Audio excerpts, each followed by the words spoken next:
हम लोग बात करते हैं बेटा limiting and access reagent concept की। किसकी बात करेंगे? Limiting and access reagent concept की बात करेंगे। सबसे पहली बात, इस कंसेप्ट का यूज हम कब करते हैं? इस कंसेप्ट का यूज हम तभी करते हैं जब हमको जितने भी रिएक्टेंट हैं सभी का अमाउंट पता हो, या तो मोल के फॉर्म में, या तो मास के फॉर्म में, या तो वॉल्यूम के फॉर्म में। लेकिन अगर हमें किसी एक रिएक्टेंट का हमें अमाउंट पता होता है तो जो मैंने पीछे स्टोइकियोमेट्री 4 बताई है आपको अभी कैलकुलेशन, उनका यूज करते हैं। लेकिन अगर हमको किसी भी क्वेश्चन में जितने भी रिएक्टेंट हैं सभी का अमाउंट गिवन होता है तो हम लोग यूज करते हैं limiting and access reagent concept का यूज करते हैं बेटा। अब बात यह आती है कि कौन लिमिटिंग होगा कौन एक्सेस होगा। जो भी होगा इन्हीं दो में होगा, रिएक्टेंट में ही होता है। जो भी होता है किसमें होता है? रिएक्टेंट में होता है। तो कैसे देखेंगे? देखो, लिमिटिंग का मतलब होता है कि वो सब्सटेंस लिमिट में होता है, वो लिमिटिंग सब्सटेंस होता है जो पूरा का पूरा प्रोडक्ट में क्या हो जाता है? कंज्यूम हो जाता है, जो पूरा का पूरा प्रोडक्ट में क्या हो जाता है? कन्वर्ट हो जाता है।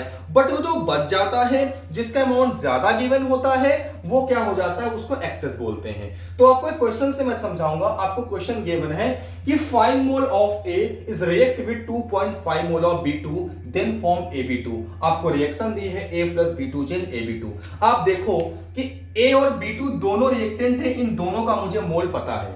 इसका मतलब हम किसका यूज करेंगे? Limiting and excess reactant concept का यूज करेंगे। आपसे मैं इसमें 4 चीजें पूछूंगा। Identify the limiting reactant, identify the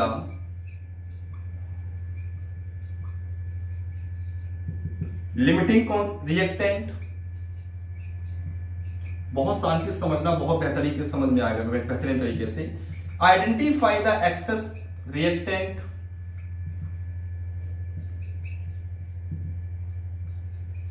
how many moles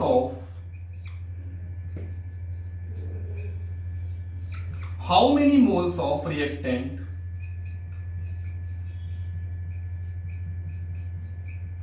will be left? Next, how many moles of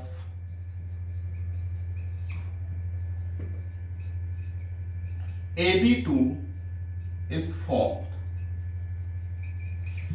पहला क्वेश्चन है आइडेंटिफाई द लिमिटिंग रिएक्टेंट। इसका एक चीज और समझ लो, इसमें जो भी प्रोडक्ट बनता है वो बनता है लिमिटिंग वाले से। जो भी आपका लिमिटिंग रिएक्टेंट होता है उसके मोल्स का यूज करते हैं प्रोडक्ट के फॉर्मेशन में, क्योंकि लिमिटिंग ही होता है जो पूरा का पूरा कहां पे कंजर्व होता है, कहां पे कंज्यूम होता है? प्रोडक्ट में कंज्यूम होता है। आपसे मैं 4 क्वेश्चन पूछ रहा हूं। पहला क्वेश्चन है बेटा यहां पे, identify the limiting reactant, identify the excess reactant, how many moles of reactant will be left and how many moles of AB2 will be formed या is formed। तो सबसे पहले आप रिएक्शन लिखो। इसकी कैसे करेंगे आप स्टेप देखना, मेरा हाथ देखना, मैं कैसे इसमें यूज कर रहा हूं उसको। A plus B2 change AB2। आपको इसका दिया है 5 मोल, इसका दिया है 2.5। आप सबसे पहले इन दोनों का मोल्स का यूज करके, कॉन्सेप्ट का यूज करके आप निकालो कि इन दोनों में लिमिटिंग और एक्सेस कौन है। तो इसके 1 मोल से इसका 1 मोल रिएक्ट कर रहा है, तो बेटा 5 से कितना करेगा? 5 मोल करेगा। मतलब AB2 फॉर्म करने के लिए हमको कितने मोल B2 की रिक्वायरमेंट है? 5 मोल की। हमें दिए कितने का है क्वेश्चन में? 2.5 मोल। अरे भाई, खाना हमें 5 रोटियां हैं, दिए 2 रोटियां हैं, इसका मतलब क्या है? भूखे रह जाएंगे यार। मतलब क्या है? हम भूखे रह जाएंगे, मतलब लिमिटिंग है। इसका मतलब क्या हुआ? लिमिटिंग कौन है बेटा? यहां पर B2 लिमिटिंग है, तो एक्सेस कौन होगा बेटा? A क्या होगा? एक्सेस में होगा। क्या होगा? A क्या होगा? एक्सेस में होगा। दूसरी चीज, अब कह रहा how many moles of AB2 form. मैंने क्या बताया? जो भी प्रोडक्ट फॉर्म होता है वो लिमिटिंग वाले से ही होता है। क्या बोल रहा हूं? जो भी प्रोडक्ट फॉर्म होता है वो लिमिटिंग वाले से ही होता है। तो जरा बताओ, इसके 1 मोल से कितने मोल बन रहे हैं इसके? अब देखो, मैं यहां लिख रहा हूं रिएक्शन अलग से। A plus B2 change AB2 2.5 ये पूछा है। लिमिटिंग ये है ना, इसका यूज करेंगे। अब देखो, ये 5 दिया था, ये हमारा एक्सेस में। 1 मोल B2 से 1 मोल AB2 फॉर्म, तो बेटा 2.5 से कितना फॉर्म होगा? 2.5 मोल। मतलब AB2 के कितने मोल फॉर्म होंगे बेटा? 2.5 मोल किसके फॉर्म होंगे? AB2 के 2.5 मोल फॉर्म होंगे। अब कह रहा है how many moles of reactant will be left. कौन सा रिएक्टेंट बच गया, बचेगा वही जो एक्सेस में होगा, बचेगा वही जो एक्सेस में होगा।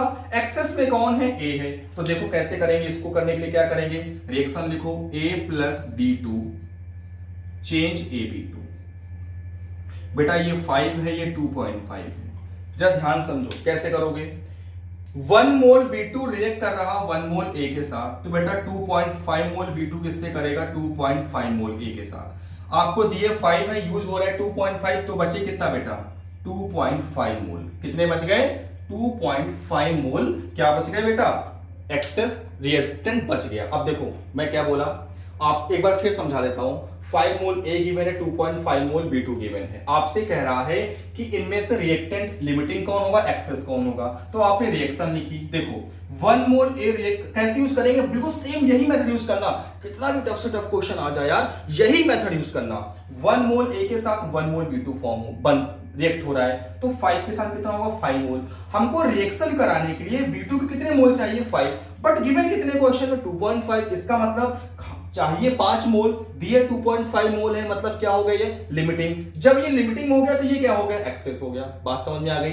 अब बनाना है AB2 कितना बनेगा, तो बेटा जो भी प्रोडक्ट बनता है वो लिमिटिंग वाले से ही बनता है। तो ठीक है, हमने रिएक्शन लिखा, तो इसका 1 मोल से इसका 1 मोल बन रहा, तो 2.5 से कितना बनेगा, 2.5 मोल ही बनेगा। अब कह रहा कितना मोल रिएक्टेंट बचा, अरे रिएक्टेंट तो वही बचेगा जो एक्सेस में होगा, लिमिटिंग तो पूरा पूरा कहां चला गया, प्रोडक्ट में चला गया। तो देखो A plus B2 change AB2, इसका 1 मोल B2 कर रहा है 1 से रिएक्शन, तो 2.5 किससे करेगा, 2.5 से। तो 5 मोल में से 2.5 रिएक्ट होगा, तो बचे कितने, 2.5 बचे। तो ये होता है लिमिटिंग और एक्सेस रिएक्टेंट का कॉन्सेप्ट। इसके क्वेश्चंस DPPO आपको मिलेगी।